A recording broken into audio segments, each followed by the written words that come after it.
Oi, pessoal, eu sou o Carlos Vasconcelos, presidente do ICAC, Instituto Combate ao Câncer. Esse é mais um vídeo da nossa campanha de janeiro a janeiro. Hoje a gente vai falar com a doutora Sabrina Chagas, médica oncologista, sobre a relação do coronavírus e câncer. Tudo bem, doutora Sabrina?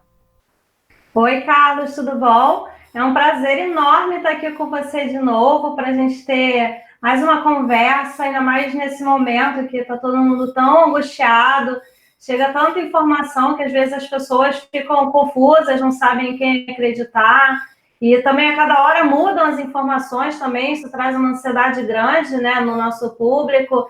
Então é uma alegria enorme estar falando aqui com você, agradeço a beça.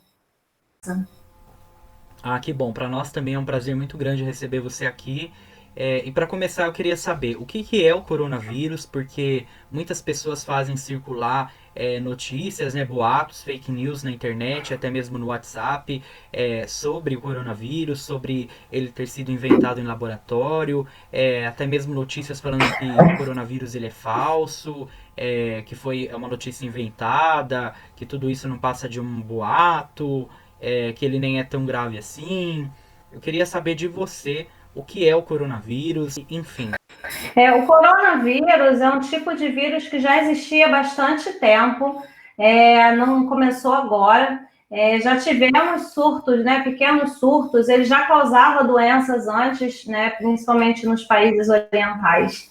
Mas em 2019, em dezembro de 2019, que começou o coronavírus 19, né? E eles são numerados, e esse novo vírus, com esse novo formato, novos sintomas, novas formas de transmissão, começou lá no Oriente. Essa questão de se ele começou em laboratório ou não, isso é um mistério, não temos esse dado ainda.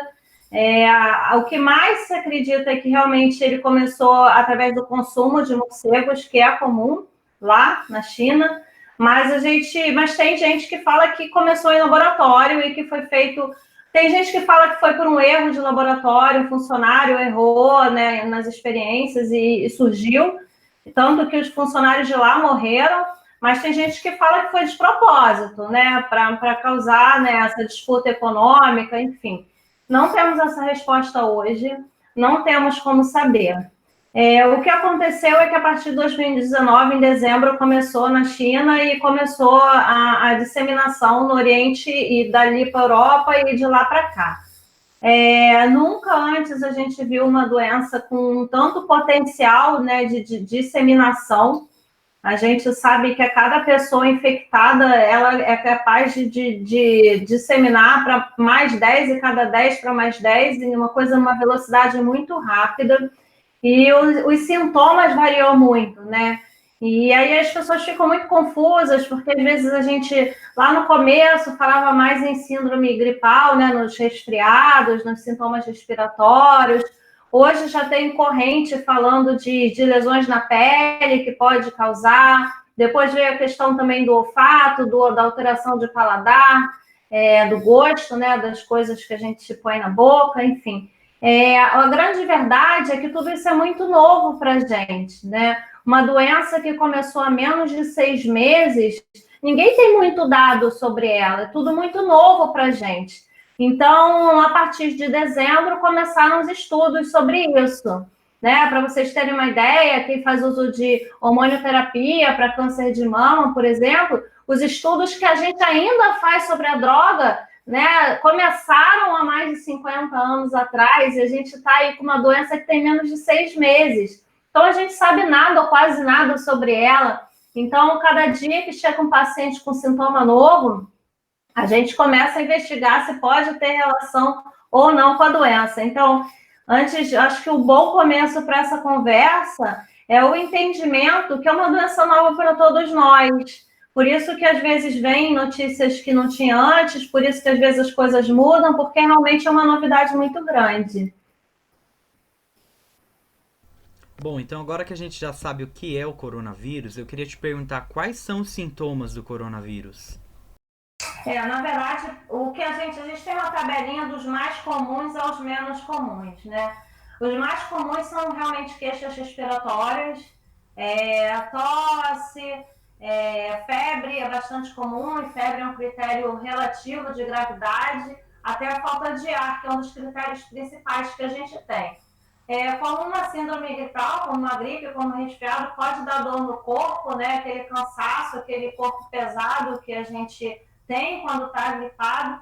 Só que as pessoas relatam que isso é muito duradouro, é muito mais tempo do que normalmente é numa gripe comum. Normalmente, gripe comum, a gente fala de 5 dias, os pacientes vêm apresentando quadros mais arrastados, chegando até 14 dias, com muita prostração, o corpo muito doído, né? Dor no corpo, a vontade de ficar deitado o tempo inteiro, febre, né? E normalmente a febre é mais para alta, 38,5.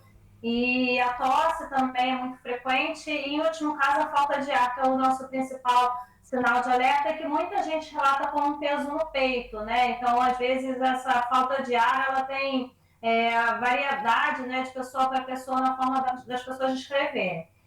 Também tem 30% dos pacientes relatado nos estudos da questão da alteração de olfato e alteração de paladar. A pessoa começa a sentir o cheiro diferente das coisas ou não sentir o cheiro, e a mesma forma o gosto das coisas. A literatura fala em 30%, mas eu tenho visto, né, com as pessoas que eu tenho em contato, que essa frequência é muito mais alta. Assim, quase todas as pessoas que eu tive contato relataram ter a perda do paladar e a perda do olfato, e isso de forma muito precoce. Quando começa, já sente essas alterações. Tem gente que fala também em dor de garganta, outros sintomas menos comuns, diarreia, né? Tem pacientes que abriram o quadro com diarreia, mas não é tão comum. Mas é lógico que se tiver diarreia com febre, a gente tem que ficar antenado, né? Ficar com o alarme ligado quanto a isso. Tem alguns relatos também de alteração na pele, de mancha na pele, mas isso é bem menos comum. Então, esses que eu falei aí são os principais. Ah, sim. Então, quando o paciente apresenta sintomas mais leves, né, sem a falta de ar, então isso é um indicativo de que ele não precisa procurar o serviço de emergência naquele momento, é isso? Não. Na verdade, o que acontece? O lugar mais contaminado, a gente tem até um gráfico que mostra os lugares que são mais contaminados, né? O lugar mais contaminado que existe hoje são os hospitais.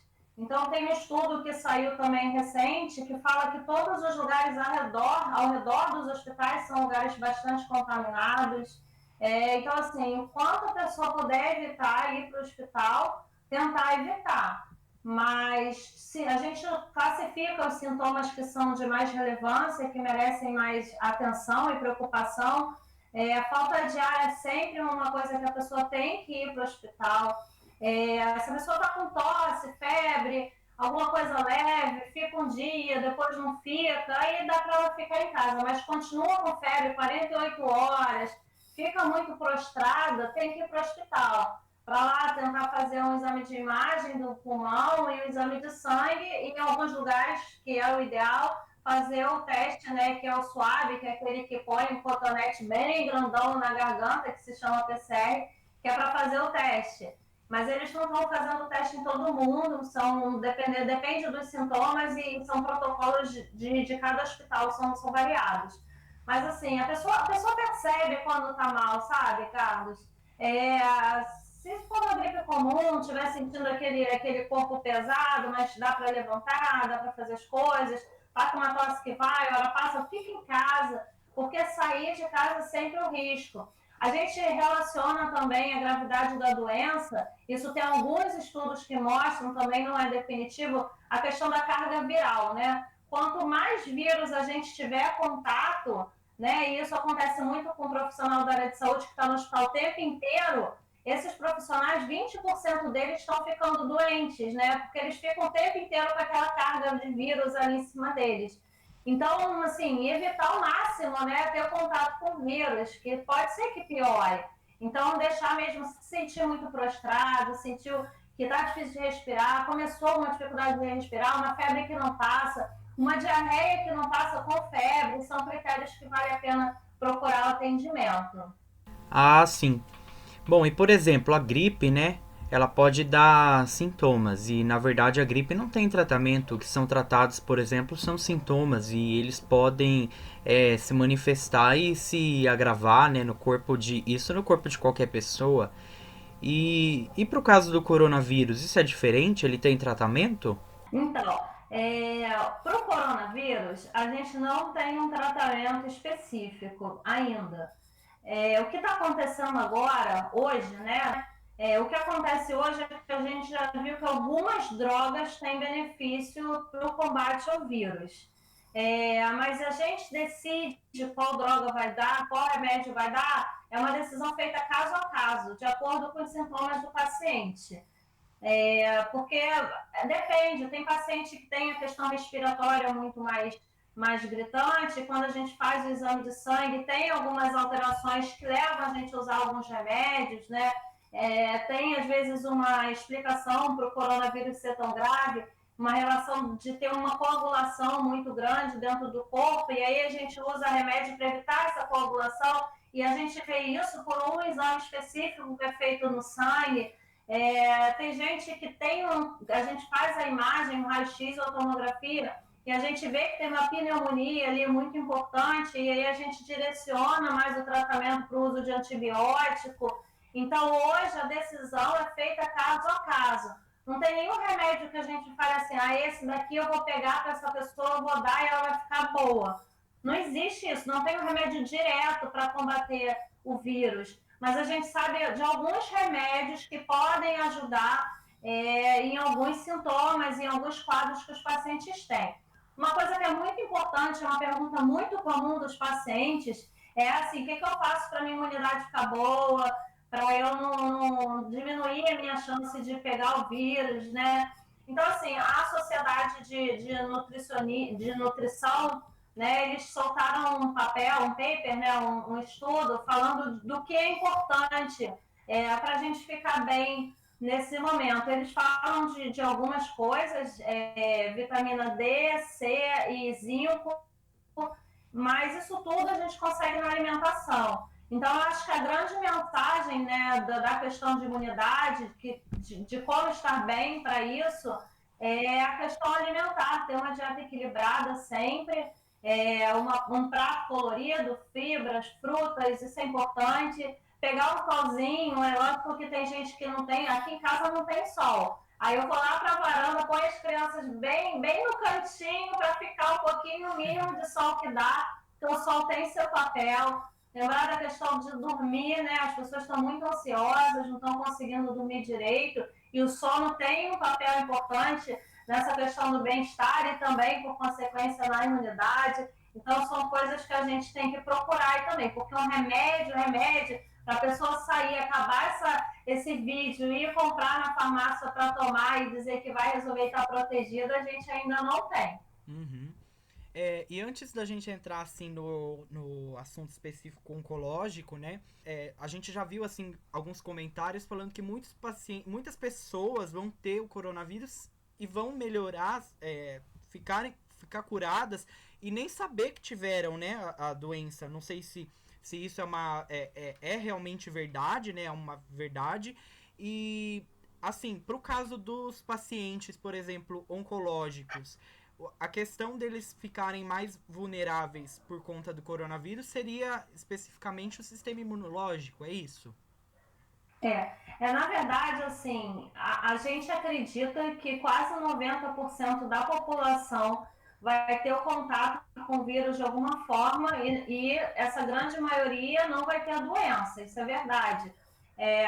Já vi pessoas que trabalham comigo, que eu conheço, que alguém da família teve e todos os outros fizeram depois e já eram imunes, né? Já tinham passado pela doença, isso foi visto no exame de sangue, e não teve sintoma nenhum. Mas é o que eu falo, é uma loteria às avessas, né? A gente não sabe quem que vai ser o premiado para ter o contato com o vírus e não ter uma forma mais grave de doença. Porque não é só questão de gravidade de internar no hospital. O quadro, mesmo para quem não precisa ir ao hospital, o resfriado, a gripe, o quadro gripal é um quadro muito pesado. São 14 dias que a pessoa fica mal mesmo, sabe? Fica muito prostrada, muito cansada. As pessoas passam por um período muito difícil. Fora a angústia de estar com outras pessoas em casa, não é uma coisa simples, sabe? Então, assim, a gente acredita que grande parte da população vai ter o contato, sim, em algum momento, porque por mais que a gente passe pelo tal pico, né, e as coisas vão se abrindo, a quarentena vai se abrindo, esse vírus vai ficar circulando um tempo aqui. Então, provavelmente, uma boa parcela da população vai ter o contato, mas a gente não sabe mais quem é que vai ser o paciente, a pessoa que vai ter a forma grave ou não. Eu estou com muito paciente jovem grave, né? Paciente e amigo também, não necessariamente paciente oncológico. Então, a gente vê que essa questão do paciente ser idoso, né, ela é um pouco relativa. Por exemplo, tem um paciente obeso, né, que está tendo forma mais grave da doença, e o paciente é jovem. Então, a gente tem que ter muito cuidado, porque realmente a questão de ser idoso e com muitas doenças já ficou um pouquinho para trás. A questão do idoso, do paciente oncológico, propriamente, é uma coisa que eu gosto muito de falar, né? Os pacientes perguntam para mim muito se eu tive câncer, eu sou paciente de risco, né? Então, assim, o primeiro ponto é tentar entender quem é o paciente de risco. Porque só é paciente de risco o paciente que teve câncer, que? Dois pontos. Está em quimioterapia, acabou a quimioterapia há menos de um mês, está em radioterapia, acabou a radioterapia há menos de um mês. Paciente que fez transplante por algum motivo e ainda está passando pelo processo de recuperação. Paciente que tem uma doença, principalmente hematológica, que faz corticoide em altas doses. Essas são as pessoas de risco. Quem fez a cirurgia há 1 ano, 6 anos, não está só tomando algum comprimido, né, o que a gente chama na mama de hormonioterapia, tamoxifeno, anastrozol, e está em controle, indo no médico de 3 em 3 meses, 6 em 6 meses, não é um paciente que a gente considera de risco. Mas é muito engraçado que às vezes veio, eu já perguntei assim, o paciente chegou para mim e falou assim, doutora, eu sou paciente de risco, eu tive câncer. Aí eu falo, Aí ela fala assim, mas esse câncer, né? Aí eu, não, você tem 70 anos, você é paciente de risco, você tem 70 anos. Então a gente fica com a ideia do câncer na cabeça, só que às vezes a pessoa é hipertensa, é diabética, é idosa, é obesa, mas fica com a questão do câncer e esquece todo o resto. Mas um outro ponto muito importante para se falar é que eu acho que essa questão de ser de risco ou não ser de risco caiu um pouco por terra, porque agora não é para ninguém sair de casa, entende? Então, não tem mais a história, eu não sou de risco, então eu vou sair, eu vou ficar fazendo isso, eu vou correr, eu vou isso. Agora acabou, isso era em outro momento. Agora, hoje, nessa conversa, ninguém pode sair de casa, né? Fora quem é da área de saúde, das profissões emergenciais, né? Jornalista, pessoal que trabalha com supermercado, enfim. Tem que ficar em casa todo o resto. Não tem mais essa de ser de risco ou não, sabe? É essa a grande mensagem, porque a gente está agora no auge da confusão, então a gente tem que ter esse alerta. Ah, sim. E você como médica oncologista, né, como é que tá a situação desses pacientes oncológicos, o tratamento deles? Tá sendo realizado normal? Os tratamentos foram suspensos, as quimioterapias, cirurgias? Como é que tá sendo isso? Então, a gente tem discutido muito, as pessoas às vezes acham que eu estou trabalhando menos, né, na pandemia, só que é ao contrário, porque a gente fica o tempo inteiro discutindo, né, com as sociedades de cada área, o que a gente vai fazer com os pacientes e como isso vai ser feito, porque não adianta eu fazer uma coisa aqui, lá em São Paulo estar fazendo outra coisa, então é tudo muito decidido, é tudo muito discutido. Isso é importante o público saber, né, que às vezes ele fala, só eu que estou fazendo assim, só eu que estou fazendo assado, tudo que a gente faz é discutido.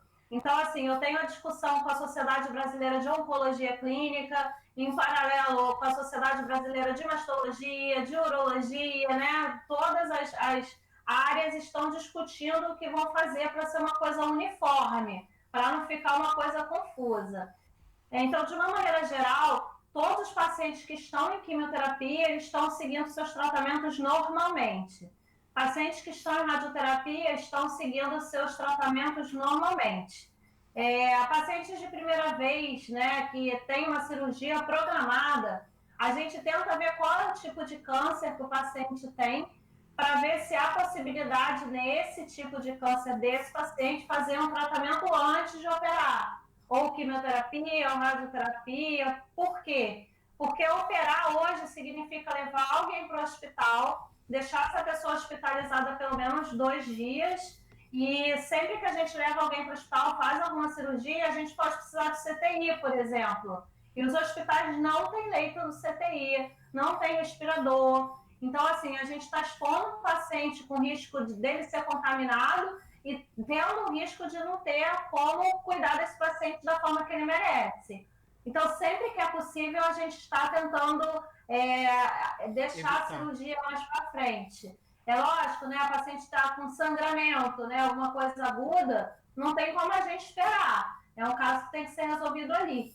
Mas, em geral, sempre que tem a questão cirúrgica, a gente tenta esperar um pouco e tentar resolver de outra forma. Ah, sim.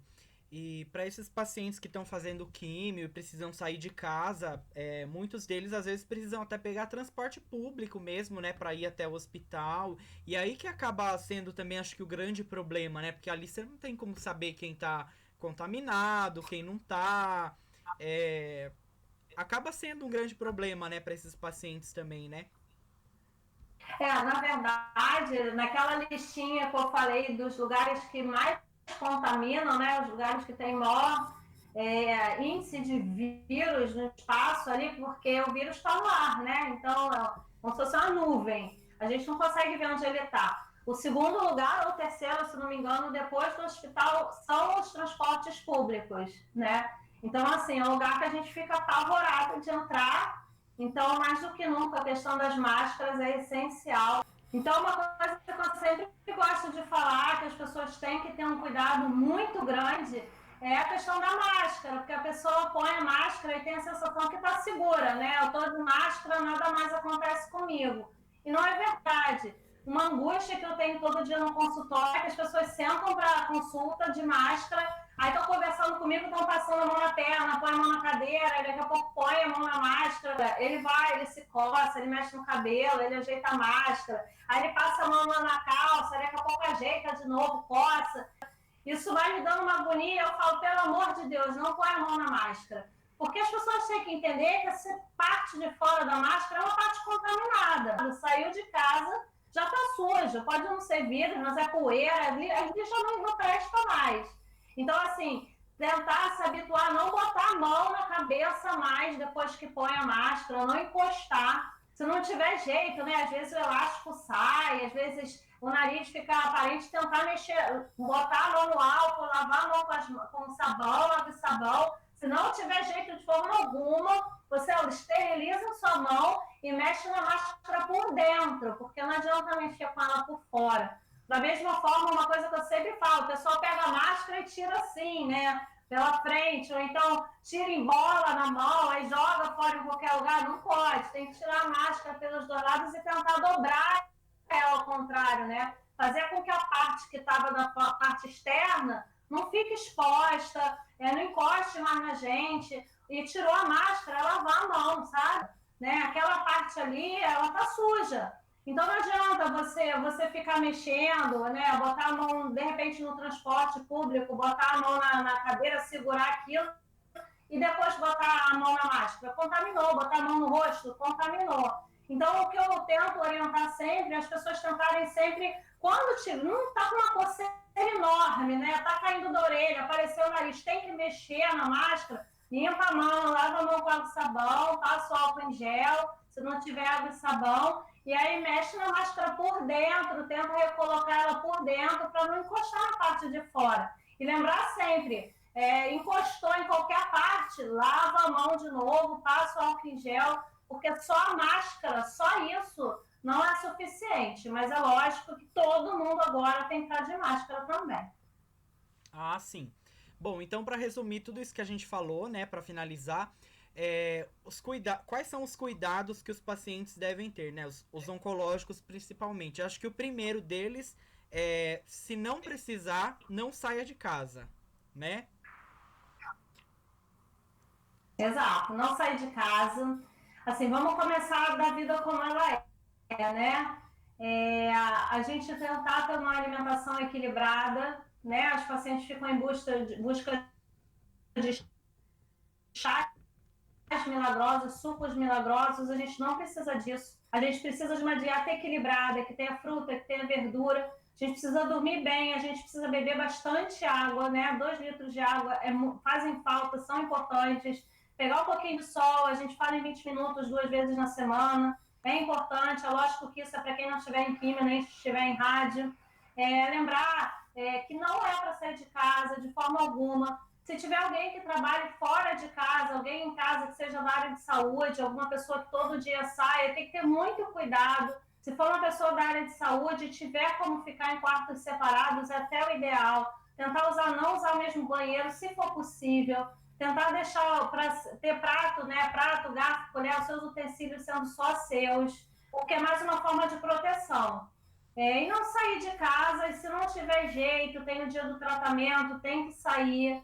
Põe a sua máscara, né? A gente lembra que essas máscaras de pano, elas duram só 2 horas. Então, se você acha que vai ficar mais tempo fora, leva mais de uma máscara, leva um saquinho para botar essa máscara usada depois. Ter esses cuidados de retirar, de não mexer no rosto e retirar a máscara, né? Cuidado. E né, sempre, sempre, sempre limpar as mãos com água e sabão e se não tiver álcool em gel. Ah, sim. Bom, eu acho que é isso, né? A gente fez um apanhado geral aqui sobre coronavírus, sobre paciente oncológico. Às vezes é um assunto que muita gente já tá enjoada, saturada de ouvir, mas é uma coisa que a gente precisa bater nessa tecla porque tem muita gente ainda que não tá entendendo a gravidade do assunto, né? A seriedade disso e é uma coisa que a gente ainda tem muita estrada ainda pra gente percorrer, né? Temos. Não, não vai acabar agora essa história, não. Pode ser que a gente passe do famoso pico, mas a gente ainda tem um caminho aí pela frente até as coisas se normalizarem. Então, eu acho que assim, as pessoas falam muito nos aprendizados que a gente tem com o Covid, de uma forma geral, né? Mas eu acho que uma grande coisa que trouxe para a gente é a questão da limpeza, né? Da gente ter noção que as nossas mãos têm que estar sempre limpas, a questão de usar máscara quando a gente acha que está resfriado, em outros momentos é uma forma de proteger o outro, né? Então, a gente está percebendo a nossa higiene, eu acho, de forma diferente. E uma coisa que eu esqueci de falar é a questão do sapato, né? Quando eu chegar em casa, sempre que chegar em casa, isso é importante falar. Sempre que chegar em casa, eu faço isso. Eu deixo meus sapatos em quarentena do lado de fora. Eu deixo eles ali 48 a 72 horas do lado de fora. Se não tiver jeito, se tiver vizinho chato, você já tira os sapatos na porta, vai direto com eles para o tanque, já deixa ali para limpar com água sanitária misturada com água, né? E a roupa, tira a roupa toda na cozinha, na área de serviço, põe para lavar, deixa ela em quarentena, ou talvez, ou você deixa em quarentena por 72 horas ou põe direto para lavar. Vai peladão pela casa pro banho e é banho direto. Não tem essa mais de ficar de roupa e senta no sofá, aí mexe na televisão, aí fala com alguém, não, gente. Chegou, tira a roupa peladão pro banho e aí sim as coisas já começam dentro de casa. Eu acho que é importante falar isso. Ah, sim, verdade. Bom, eu queria agradecer sua participação aqui, o nosso bate-papo. Foi muito legal, eu gostei muito. Espero que você também tenha gostado. É... Sempre é uma alegria falar com você, Ah, eu sempre. mesmo, eu mesmo. Obrigado a todo mundo que assistiu. Queria pedir para você que assistiu aqui o nosso bate-papo que compartilhe nas redes sociais. Vai estar disponível no YouTube, no Facebook, no Instagram. Que você compartilhe, envie para os seus amigos, para que todo mundo assista, para que todo mundo possa se prevenir da forma correta e para que todo mundo tenha acesso à informação gratuita e de qualidade, né? É isso. Um beijo enorme, Carlos. É sempre uma alegria enorme. Foi um presente eu ter te conhecido e eu adoro sempre que a gente se encontra e conversa. Te agradeço demais, viu? Protejam-se, pessoas. Cuidem-se. Verdade, pessoal. Protejam-se, cuidem-se e também foi um presente te conhecer. Tchau! Beijo. Tchau. Obrigado, pessoal, por ter assistido mais um vídeo da nossa campanha. Não se esqueça de usar as hashtags da campanha, hashtag combate ao câncer, hashtag de janeiro a janeiro. Nos vemos nos próximos vídeos. Tchau!